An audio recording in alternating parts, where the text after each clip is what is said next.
Nah, Buya Syakur itu temanya adalah bagaimana umat Islam ini bangkit, mau berpikir. Kenapa? Karena umat Islam tadi itu setelah mereka jatuh kemudian tertimpa tangga. Jadi pisan. Nah, ini mereka ini yang pengen menghancurkan Islam. Bukan hanya membuat Islam itu jauh tertinggal, tetapi juga supaya umat Islam ini tidak mau maju, tidak mau berpikir, tidak mau bangkit, dininak bobokan dengan dongeng. Hanya ketika Buya Syakur membuat terobosan, membuat rangsangan kepada umat Islam supaya mau berpikir, banyak yang kontra. Kenapa? Karena ini sesuatu yang asing. Sesuatu yang asing bukan hanya dalam pemikiran, ke tubuh kita pun ketika ada benda asing masuk ke tubuh kita, itu biasanya ditolak.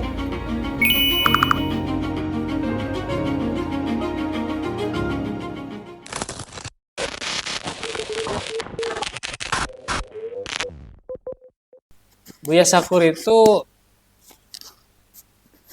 banyak yang kurang sependapat mungkin ya. Dari beberapa yang beliau sampaikan. Padahal yang ingin Buya Syakur angkat itu adalah bagaimana supaya umat Islam ini mau berpikir. Intinya itu. Bagaimana umat Islam ini supaya mau berpikir. Karena sampai saat ini umat Islam ya, semenjak turun ya, jatuh, nggak punya kekuasaan. Memang dulu umat Islam menguasai dunia, jaya, menjadi adidaya, ya, adikuasa, superpower.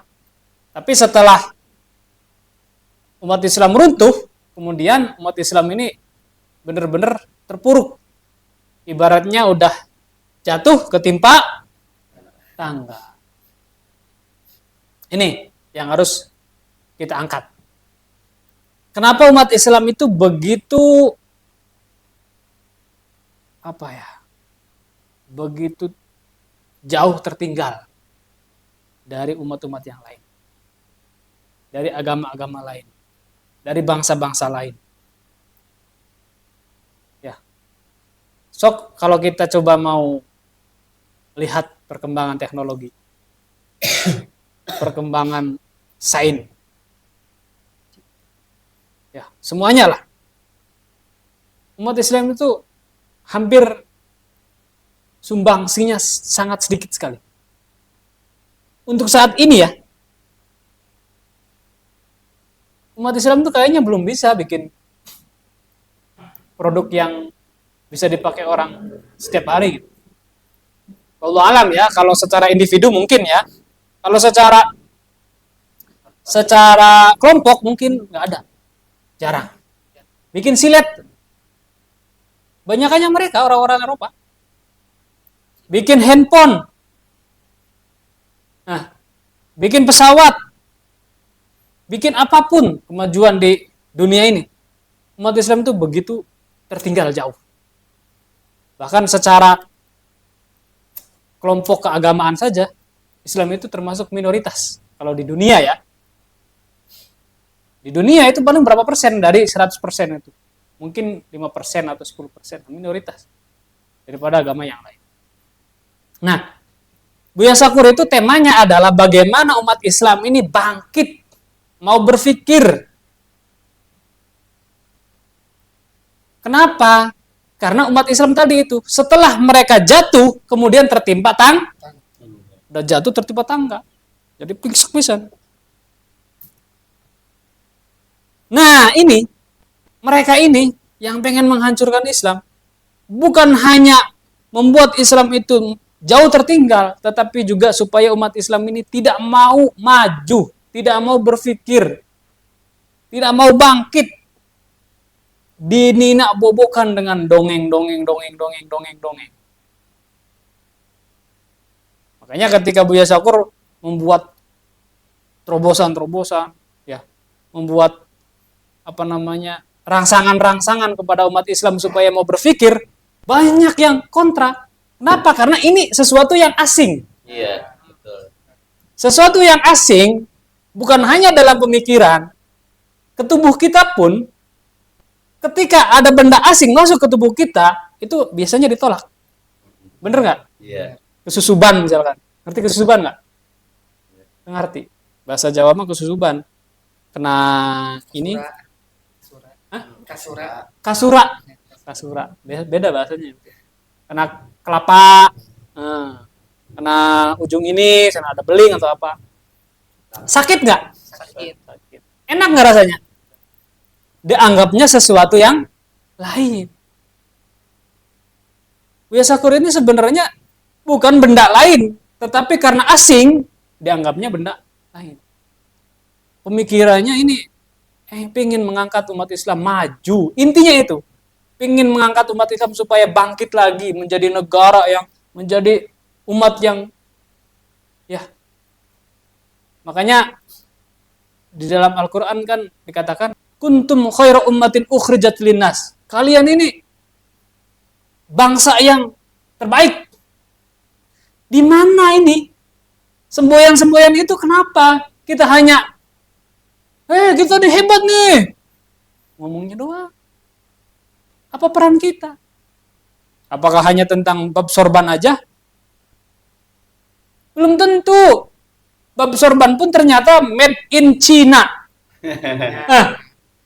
Sok, lihat kalau nggak percaya. Tasbih tuh yang bisa diputer-puter tuh, yang pakai digital. Coba lihat made in-nya naon. Made in China. Bikin tasbih loh. Orang kafir yang Nah. memfasilitasi ibadah kita. Nah ini, Buya Sakur itu bener-bener pengen bagaimana supaya umat Islam ini ayo berpikir, maju, bangkit. Makanya ada orang yang menyelewengkan tuh. Katanya umat Islam jangan takut murtad. Nah ini kan mulai terpancing tuh. Sebenarnya kan umat Islam itu jangan takut dibilang orang lain murtad ketika dia mau berpikir. Pikir aja dulu, mikir dulu. Rasional enggak? Masuk akal enggak? Bener enggak nih? Kita cari fakta-faktanya, kita teliti, kita pelajari semuanya itu, peristiwa-peristiwa yang sudah terjadi, pelajaran-pelajaran yang sudah kita dengarkan itu. Kalau seandainya nanti ada kesalahan, jangan takut. Karena ketika salah pun itu menjadi poin. Benar dapat 2, salah dapat 1. Kalau nggak berpikir, nggak dapat apa? Nah itu. Ini biar merangsang ya. Kemarin Ang udah bahas sama Mang Aan di rumah Mang Aan tuh. Buya Sakur pernah merangsang kita untuk berpikir tentang tafsir buah khuldi. Langsung ke poinnya ya. Harry Pras mengatakan Buya Sakur buah khuldi itu adalah zina. Padahal di situ Buya Sakur tidak mengatakan buah khuldi adalah zina. Cuman dari indikator-indikator yang ada di dalam Al-Quran itu, ketika Nabi Adam setelah makan buah khuldi, buah Nabi Adam dan Siti Hawa terlepas semua pakaiannya. Ini Buya Sakur suruh kita supaya mikir apa sesuatu yang dimakan itu. Nah, di dalam tafsir-tafsir yang sudah ada dari zaman dulu, buah khuldi itu seperti kurma. Kira-kira masuk akal nggak? Berarti enak kan kalau kurma kan manis nggak? Manis. Kira-kira ada nggak orang yang mabuk kurma? Nggak ada. Belum mendengar. Nah, sekarang kita berpikir. Bukan berarti, nah ini langsung diartikan, oh berarti Nabi Adam dan Siti Hawa itu berzina karena makan buah khuldi. Ya. Langsung diarahkannya ke sana. Padahal Al-Quran diturunkan oleh Allah dengan menceritakan peristiwa Nabi Adam dan Siti Hawa, wala taqraba hadhihi syajarata, jangan mendekati buah ini. Yang jadi poin pentingnya adalah larangan Tuhan itu. Apapun yang nanti akan menyebabkan kita terjerumus ke dalam kemaksiatan, apalagi dua-duaan dengan cewek, Apa itu? Bisa jadi makan kecubung. Bisa kan? Bisa jadi mabuk, mabuk-mabukan. Terus apa lagi? Bisa jadi nonton berdua, bisa terjadi nggak? Yang dilarang oleh Tuhan itu jangan mendekati larangan Tuhan ini. Sajaro ini. Kalau zaman dulu ngomong jangan nonton BF misalkan. Ya belum ada dalam Al-Qur'annya zaman dulu kalimat itu. Itu kan kiasan saja.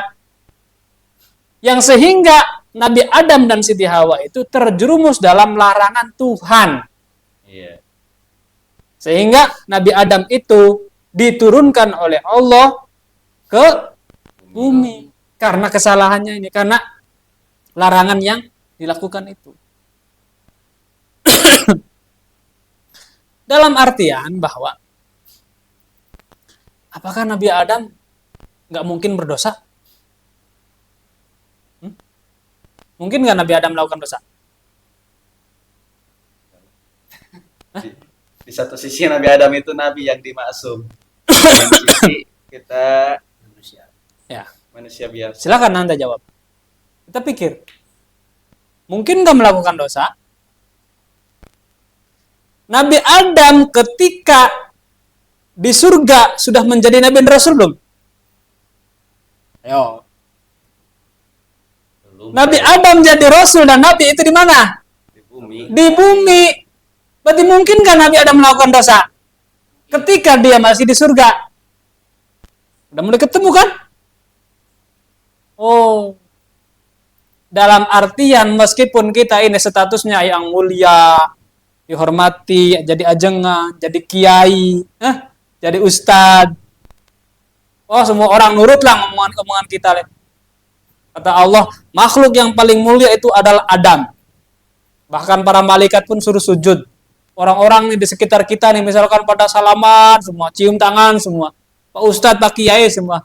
Lalu pertanyaannya, mungkinkah kita melakukan dosa? Nah, itu.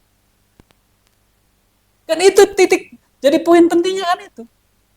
Segitu Nabi Adam yang begitu mulia di hadapan Allah, sampai dihormati oleh seluruh malaikat, meskipun begitu, tetap Nabi Adam bisa tergoda, terpleset melakukan dosa.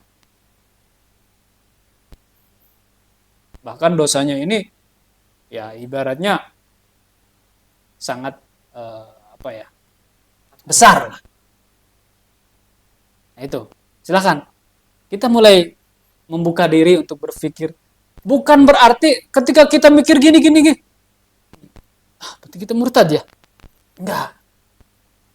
Justru semakin menguatkan keimanan kita. Oh, meskipun kita udah banyak ilmu, udah rajin sholat, wah segalanya lah. Tetap ada kemungkinan kita akan tergoda. Kenapa? Karena kita adalah manusia. Nabi Adam yang di surga aja bisa kegoda.